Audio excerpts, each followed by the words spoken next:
नमस्ते दोस्तों, मैं संदीप नमस्ते। मेरे चैनल इड्यूस फॉर ट्रेजर में आप सभी का स्वागत करता हूं। इसी चैनल के माध्यम से Olympic games, Asian games, Commonwealth games में खेले जाने वाले सभी खेलों की संपूर्ण जानकारी, खेलों संबंधी प्रश्नोत्तरी तथा छात्राओं के लिए शैक्षणिक अभ्यास हेतु जानकारी आपके लिए लाने वाला हूं।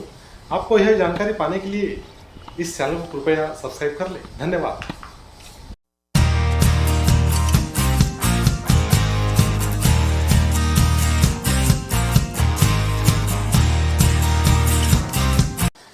दोस्तों, आज के इस वीडियो में हम लॉन टेनिस और उसके नियम के बारे में जानकारी लेंगे।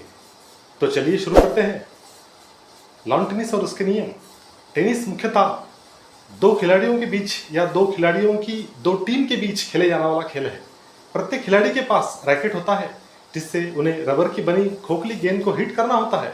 इस खेल का मुख्य उद्देश्य यह होता है कि गेंद को कुछ इस तरह मारा जाए कि विरोधी खिलाड़ी उस हिट का जवाब न दे सके। यदि मारी गई गेंद का विरोधी खिलाड़ी जवाब नहीं दे पाता है तो मारने वाले खिलाड़ी को पॉइंट मिलता है। यह खेल पुरुषों और महिलाओं दोनों में खेला जाता है। आइए इसके बारे में विस्तार से जानते हैं।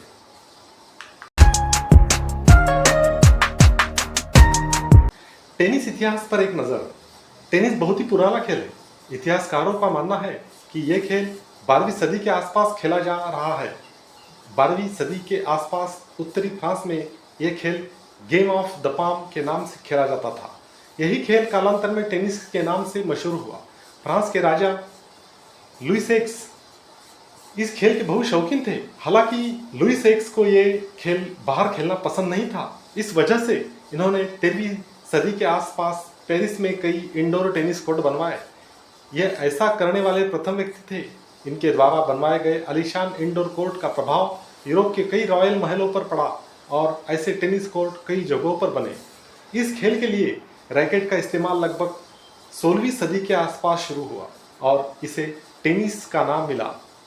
टेनिस दरअसल एक फ्रेंच शब्द टेनिस शब्द से आया है जिसका मतलब पकड़ना या रिसीव करना होता है। यह खेल उस वक्त इंग्लैंड और फ्रांस में खेला जाता था। इंग्लैंड के राजकुमार हेनरी सप्तम टेनिस के बहुत बड़े प्रशंसक और खिलाड़ी थे। इसी खेल को उस वक्त रियल टेनिस भी कहा जाता था। टेनिस का नए रूप में उदय सन 1859 से 1865 के आसपास कप्तान हैरी जेम और उनके दोस्त ने मिलकर एक खेल का विकास किया जिसमें रैकेट और बास्केटबॉल का इस्तेमाल होता था। टेनिस के इस नए रूप के साथ यूनाइटेड किंगडम के बर्मिंघम में यह खेल खेला जाता रहा। 1872 में इन दोनों मित्रों ने दो और लोकल चिकित्सकों के साथ मिलकर विश्व का पहला टेनिस क्लब लेमिंगटन स्पा में स्थापित किया। इसके बाद दिसंबर 1873 के आसपास ब्रिटिश आर्मी के ऑफिसर मेजर वॉल्टर क्लोप्टन ने इसी तरह के एक और खेल का आविर्भाव किया। इस खेल में धीरे धीरे परिवर्तन आते रहे। समय के साथ इस खेल का काफी विकास हुआ और आज ये विस्तारीय ओलंपिक में खेला जाता है। टेनिस खेल का उद्देश्य। यह खेल अब एक चतुर्भुजाकार कोर्ट में खेला जाता है। इस कोर्ट में बीचों बीच एक नेट लगाकर इसे दो भागों में बांटा जाता है। नेट के दोनों तरफ खिलाड़ी होते हैं। खिलाड़ियों का लक्ष्य गेंद को हिट करके विरोधी खिलाड़ी के कोर्ट में इस तरह पहुंचाना होता है कि विरोधी खिलाड़ी जवाबी हिट न लगा सके। विरोधी खिलाड़ी का जवाब न दे पाने पहले हिट करने वाले खिलाड़ी को पॉइंट मिलता है। खिलाड़ी और खेल उपकरण।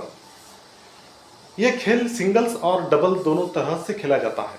सिंगल्स में नेट के दोनों तरफ एक एक खिलाड़ी होते हैं और डबल्स में नेट के दोनों तरफ खिलाड़ियों की संख्या 2 होती है।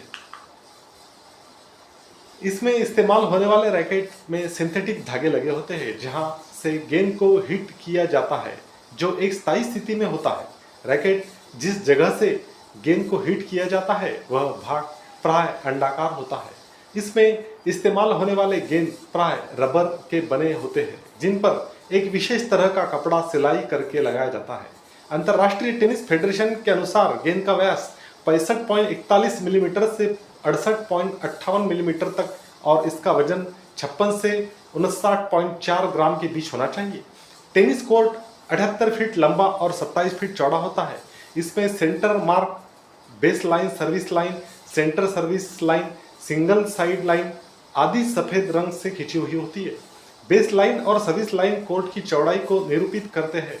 डबल साइड लाइन इसकी लंबाई निरूपित होती है। इसके अलावा सेंटर सर्विस लाइन नेट की किसी भी साइड को दो भागों में बांटता है। बटी हुई जगह चतुर्भुजाकार होती है जिसे सर्विस कोर्ट कहते हैं। टेनिस स्कोरिंग, इस खेल में पॉइंट्स को दो तरह के होते हैं जिन्हें सेट पॉइंट और मैच पॉइंट कहा जाता है। पहला मैच पॉइंट 15 सेट पॉइंट तक, दूसरा मैच पॉइंट 30 सेट पॉइंट तक, तीसरा मैच पॉइंट 40 सेट पॉइंट तक होता है। यानी यदि किस खिलाड़ी का स्कोर 40 सेट पॉइंट है तो वह तीसरे मैच पॉइंट में है। खेल जीतने के लिए खिलाड़ी को अपने विरोधी खिलाड़ी से एक निश्चित पॉइंट के सेट जीतने होते हैं। मसलन यदि विरोधी खिलाड़ी 5 मैच पॉइंट जीत चुका है तो सामने वाले खिलाड़ी को अपना स्कोर 7-5 का करना होगा। यदि ये स्कोर सेट 6-6 का हो गया है तो 7वां स्कोर बनाने वाला खिलाड़ी जीत जाएगा। टेनिस के महत्वपूर्ण नियम। टेनिस के शुरू होने से पहले दोनों तरफ के खिलाड़ियों के बीच टॉस होता है। इस टॉस के ये तय होता है कि कौन सा खिलाड़ी सर्विस करेगा और कोर्ट के किस तरफ से करेगा। सर्वर प्रत्येक पॉइंट्स को बेस लाइन के वैकल्पिक तरफ से सर्व करता है। यदि सर्वर पहली सर्विस देने में असफल हो जाता है तो उसे सर्व करने का दूसरा मौका मिलता है। दूसरी बार ऐसा होने से सर्व करने वाले खिलाड़ी को 2 फॉल्ट्स का सामना करना होता है और उससे पॉइंट जाते हैं। सर्वे कर लेने पर गेंद यदि सर्विस कोर्ट में रह जाए तो बिना किसी पेनाल्टी के सर्व करने का एक और मौका मिलता है। रिसीवर अपनी कोर्ट में गेंद रिसीव करने के लिए कहीं भी खड़ा हो जा सकता है। यदि गेंद को सर्व बेसिंग के बगैर मारा जाता है तो सर्वर को पॉइंट मिलता है। सर्विस करने के बाद दोनों प्रतिनिधि खिलाड़ियों के मध्य अनगिनत शॉट्स हो सकते हैं। इस बीच जो खिलाड़ी अपने विरोधी दल के स्कोरिंग भाग में गेंद पहुंचाने में असफल होता है तो उसके विरोधी खिलाड़ी को उसके पॉइंट्स मिलते हैं। मैच पॉइंट्स सेट्स पॉइंट्स के एक निश्चित आंकड़े को पार करने के बाद मिलता है। 15 स्कोर पर 1 पॉइंट, 30 स्कोर पर 2 पॉइंट और 40 पर 3 पॉइंट होते हैं। एक मैच जीतने के लिए 4 पॉइंट चाहिए होते हैं। यदि किसी गेम में दोनों तरफ से खिलाड़ी का स्कोर 40-40 हो जाता है तो इस परिस्थिति को ड्यूस कहा जाता है। ड्यूस होने पर जीतने के लिए किसी खिलाड़ी को लगातार 2 पॉइंट बनाने होते हैं। ड्यूस के बाद यदि कोई खिलाड़ी लगातार 2 पॉइंट्स नहीं जीत पाता है तो दोनों एक एक पॉइंट पर होते हैं तो वह फिर से ड्यूस की स्थिति में चले जाते हैं। किसी सेट को जीतने के लिए खिलाड़ी को 6 खेले 2 या 2 से अधिक की बढ़त के साथ जीतनी होती है। किसी तरह यदि ओपनिंग सेट की परिस्थिति 6-6 की हो जाती है तो इसे टाई ब्रेक कहा जाता है और खिलाड़ियों को 2 सातवें खेल के लिए खेलना होता है। इसके बाद खिलाड़ियों को बिना किसी टाई ब्रेक के खेलना होता है। यदि खेल के दौरान कोई खिलाड़ी नेट को हाथ लगाता है या अपने विरोधी खिलाड़ी को परेशान करता है, उसका ध्यान खेल से हटाना चाहता है तो ऐसा करने से खिलाड़ी खुद ब खुद पॉइंट हारता है। लाइन के अंदर किसी भी जगह पर गेंद गिरने पर उसे बॉल इन और लाइन के बाहर गिरने पर उसे बॉल आउट कहा जाता है। गेंद को कोर्ट के सही भाग में न वापस करने पर खिलाड़ी पॉइंट्स हारता है। इसके अलावा गेंद पर हिट करने से खिलाड़ी कोर्ट में न पहुंचा पाने की स्थिति में या अपने कोर्ट में गेंद के 2 बार टप्पा खाने से पहले नहीं मारने पर खिलाड़ी पॉइंट्स हारता है। थैंक यू, धन्यवाद।